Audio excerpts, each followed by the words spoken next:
ভাঙড় ২ নম্বর ব্লকের চালতাবেরিয়া অঞ্চলের তেঁতুলতলা ঘাট এলাকায় রাস্তার পাশেই তৃণমূল কংগ্রেসের দলীয় কার্যালয়। তৃণমূলের অভিযোগ, শুক্রবার মাঝরাতে দলীয় অফিসে আগুন লাগানো হয়। দলনেত্রী মমতা ব্যানার্জি, অভিষেক ব্যানার্জি এবং বিধায়ক শওকত মোল্লার ছবিও পুড়িয়ে দেওয়া হয়।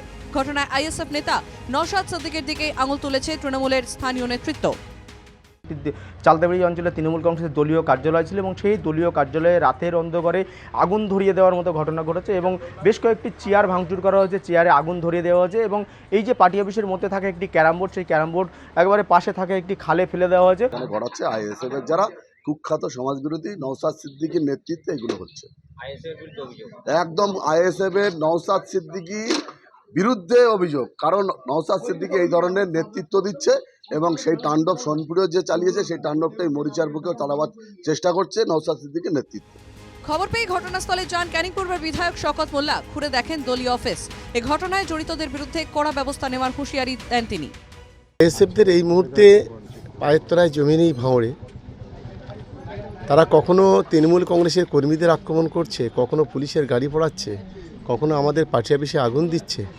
এই যে সমাজবিরোধী কার্যকলাপ যারা করছে, অবিলম্বে তাদেরকে খুঁজে বের করা এবং দৃষ্টান্তমূলক শাস্তির ব্যবস্থা করা। আইএসএফ নেতা নওশাদ সিদ্দিকের পাল্টা অভিযোগ, তার দলের নেতাকর্মীদের ফাঁসাতে মিথ্যা চক্রান্ত করছে তৃণমূল। এই ঘটনায় শওকত মোল্লা জড়িত।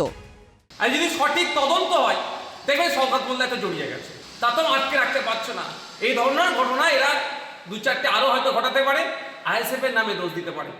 তবে আমরাও দেখছি পুলিশ নিরপেক্ষ তদন্ত করুক, যে আঙুল লেগেছে সত্যি যদি তাকে গ্রেফতার করা হয়, দেখবেন আমি অন ক্যামেরা বলছি সে তৃণমূলের।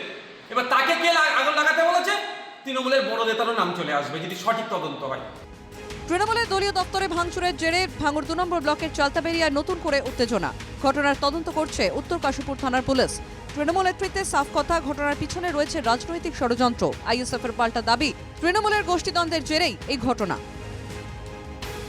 ভাঙড় থেকে আলমগীর মোল্লার রিপোর্ট, এনকেটিভি বাংলা।